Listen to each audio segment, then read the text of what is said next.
Brought to you by TechnoSpark 20 series smartphones.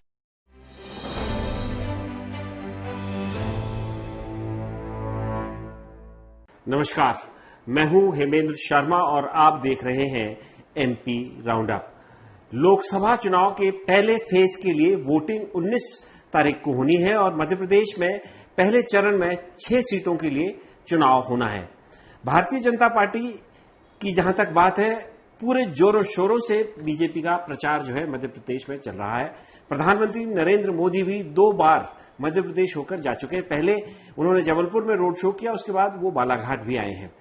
इसके अलावा राष्ट्रीय अध्यक्ष जेपी नड्डा का भी मध्य प्रदेश का दौरा हुआ है और जहां तक प्रदेश के मुख्यमंत्री मोहन यादव और भाजपा के प्रदेश अध्यक्ष वीडी शर्मा का सवाल है, उनके तो हर रोज ही कहीं ना कहीं पूरे प्रदेश भर में दौरे हो रहे हैं। राहुल गांधी का एक दौरा मध्य प्रदेश का हुआ है।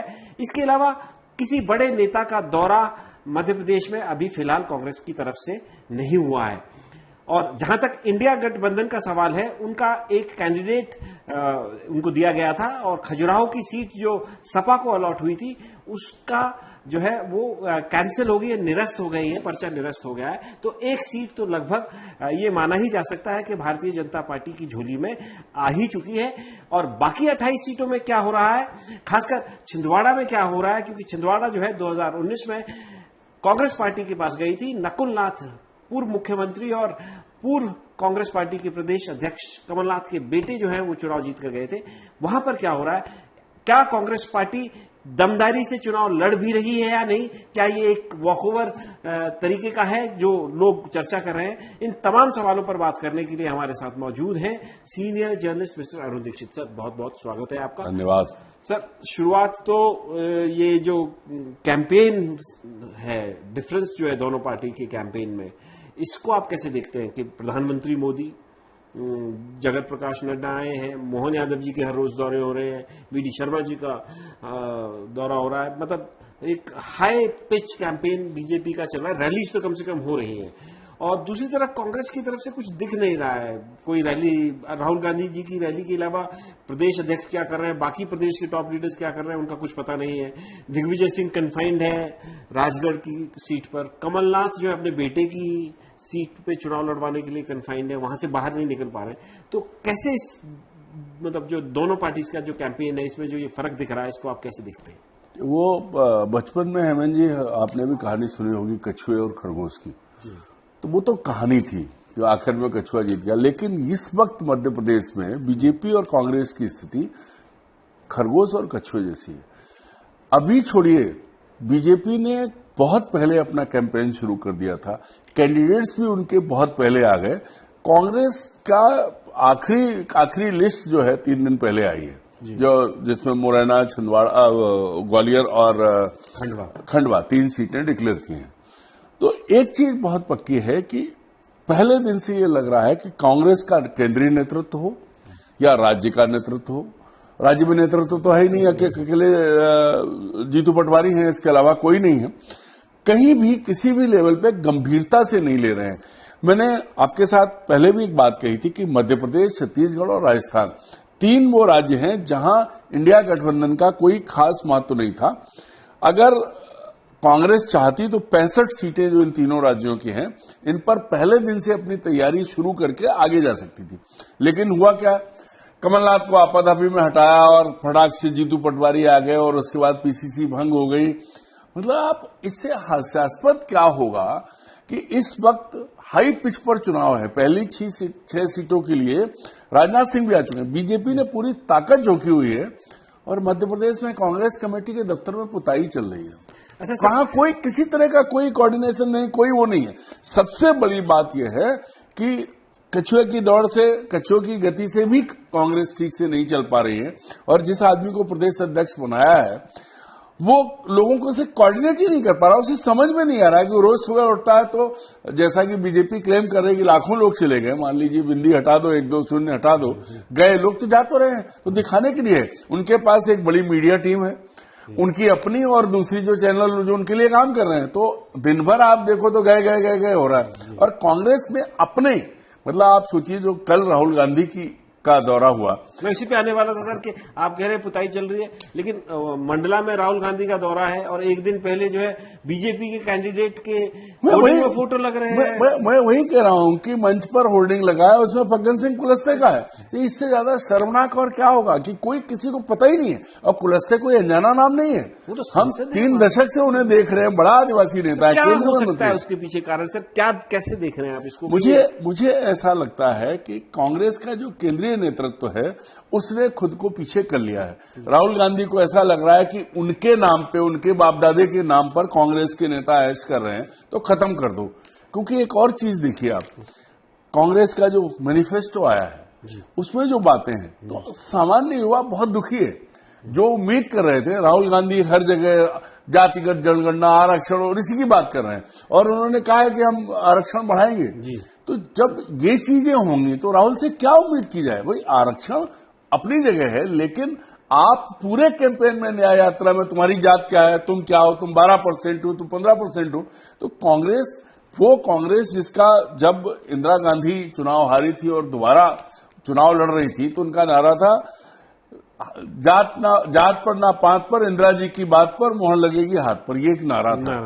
आज हाथ की तो बात है ही नहीं, कहीं कुछ भी कहानी सुनाने लगते हैं। तो मुझे ऐसा लग रहा है कि राहुल गांधी पूरा पिकनिक मना रहे हैं चुनाव की आड़ में, और बीजेपी पूरी ताकत लगा रही है, क्योंकि उन्हें पता है कि उनकी हालत खराब है। 10 साल बाद अगर नरेंद्र मोदी को चिल्ला चिल्ला के कहना पड़े कि तीसरे टर्म में मैं भ्रष्टाचार खत्म करूंगा, तो 2 टर्म में जो इलेक्टोरल बॉन्ड आए हैं, उसके बाद जो चीजें सामने आई हैं कि जिसकी आमदनी 5 रुपए है उसने 5000 का बॉन्ड खरीद लिया है, और इस पर कोई बात नहीं हो रही।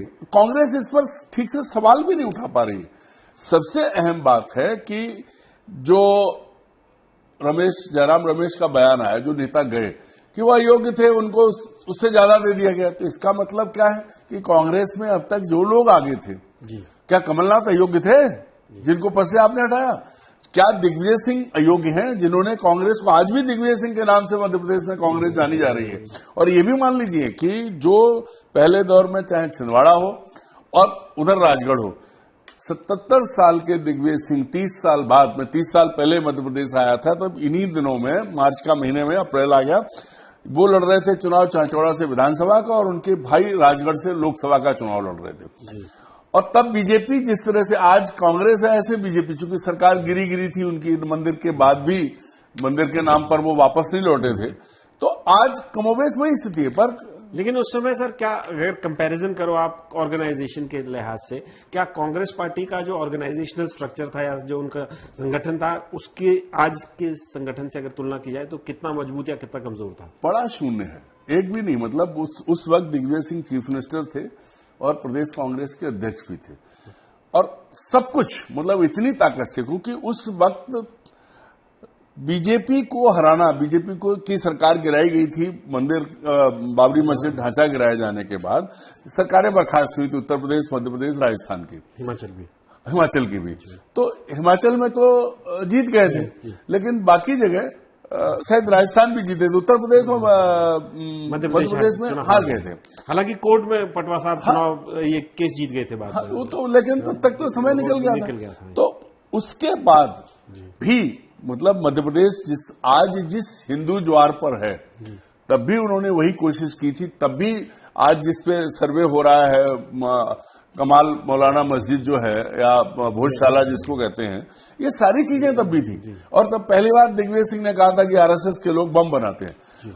रितंबरा आई थी उन दिनों, उसके बाद उन्हें घुसने भी नहीं दिया। तो सारी चीजें वैसी थी, लेकिन तब चूंकि दिग्विजय सिंह मुख्यमंत्री भी थे और कांग्रेस के अध्यक्ष भी थे। ये एक अलग बात है कि बाद में जो परिस्थितियां बदली और पूरे 10 साल तक दिग्विजय सिंह कांग्रेस से ही लड़ते रहे, बीजेपी में लड़ाई लड़ने की जरूरत उन्हें नहीं पड़ी, जैसे आज भी लड़ रहे हैं।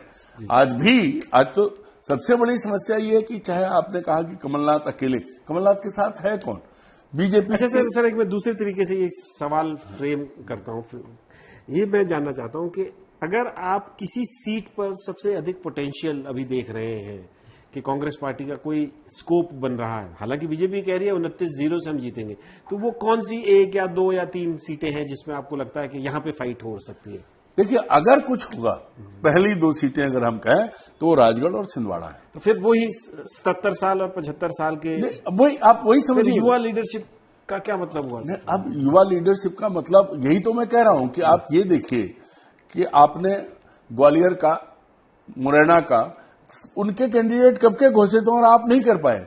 यहां भी यही है कि 30 साल पहले दिग्विजय सिंह चुनाव लड़ रहे थे, आज वो उसी अपनी उम्र 77 साल की उम्र में चैलेंज करते हैं और रोज 20-25 किलोमीटर पैदल चल रहे हैं, और वहां वो कह रहे हैं मेरा आखिरी चुनाव है, और उस इलाके से उनकी अपनी बॉन्डिंग है, बहुत लंबा वो है। ये अलग बात है कि बहुत सारे लोग कांग्रेस के आज भी चाहते हैं, जैसे पिछले चुनाव में उन्होंने भोपाल में हराया था उसी तरह से, और कांग्रेसी ज्यादा कह रहे हैं, बीजेपी वाले कम कह रहे हैं कि दिग्विजय। लेकिन मुझे ऐसा लगता है, जितना मैं उस एरिया को जानता हूं और दिग्विजय को जानता हूं, दिग्विजय को आप खारिज नहीं कर सकते।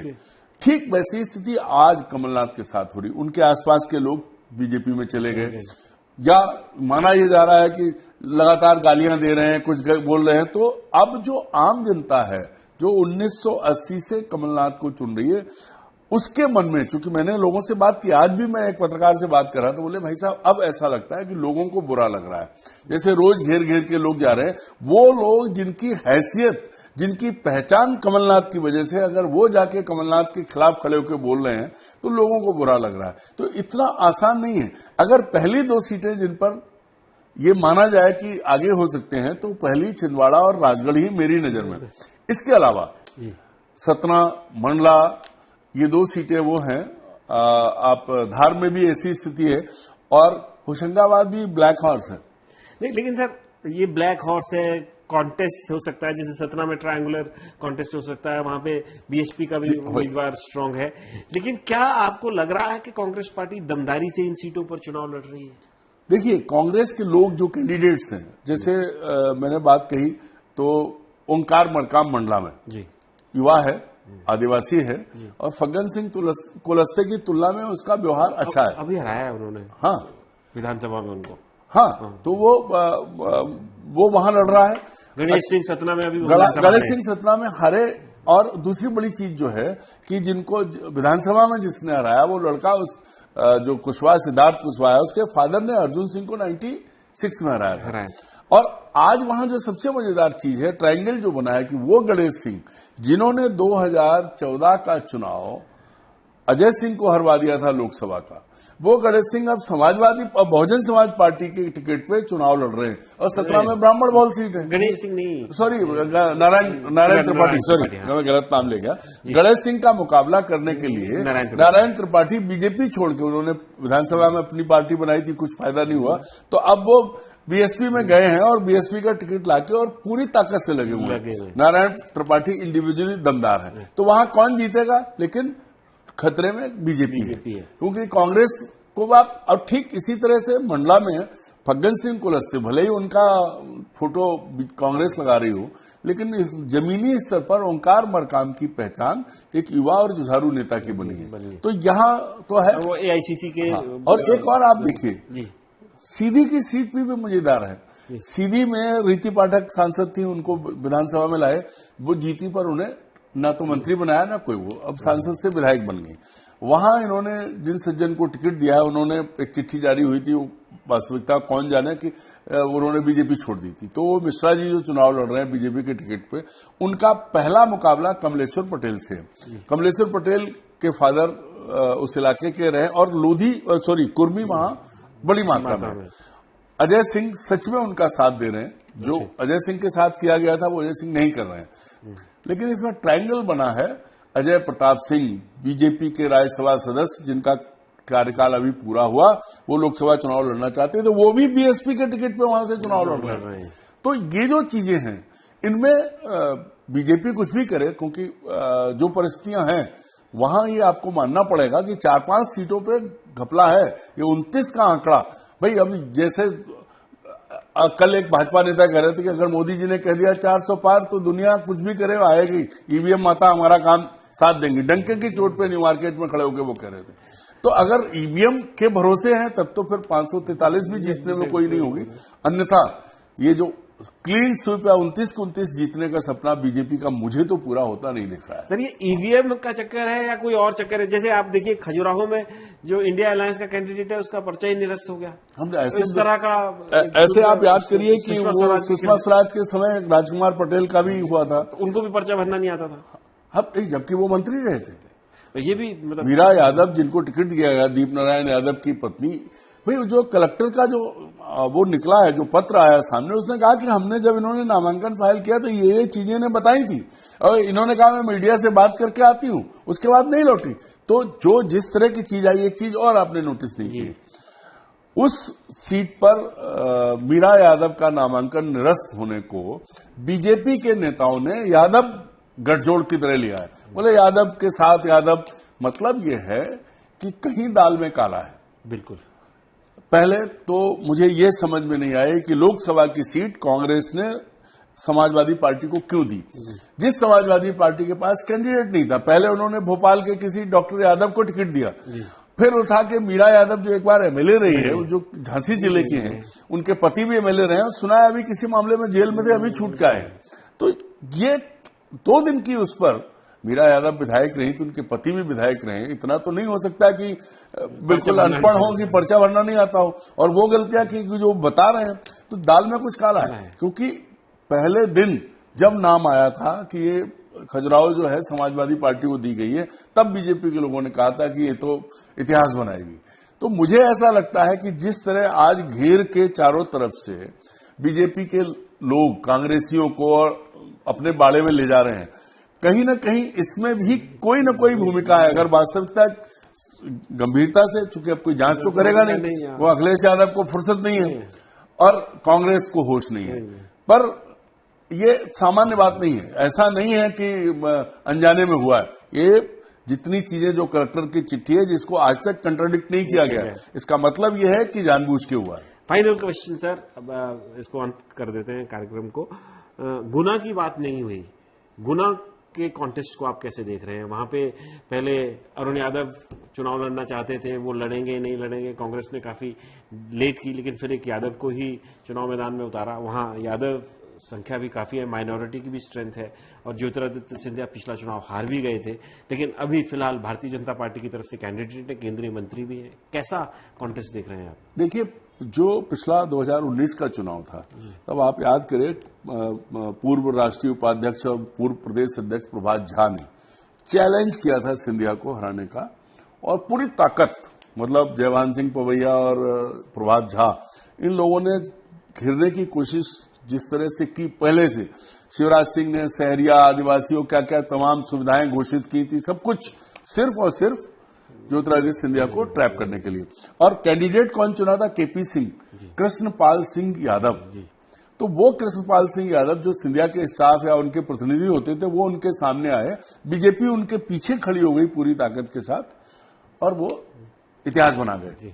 और आज इतिहास हो भी गए बेचारे, क्योंकि आज कृष्णपाल यादव की कोई बात नहीं कर रहा है, लेकिन यादवेंद्र सिंह नाम है या जो भी नाम है, ये राव देशराज सिंह के बेटे हैं। राव देशराज बीजेपी के पुराने नेता थे, उनकी पत्नी भी जो है वो विधायक रही थी, और वो पूरा मुगाबली अशोकनगर का जो बेल्ट है उसमें इस परिवार की बड़ी साख है।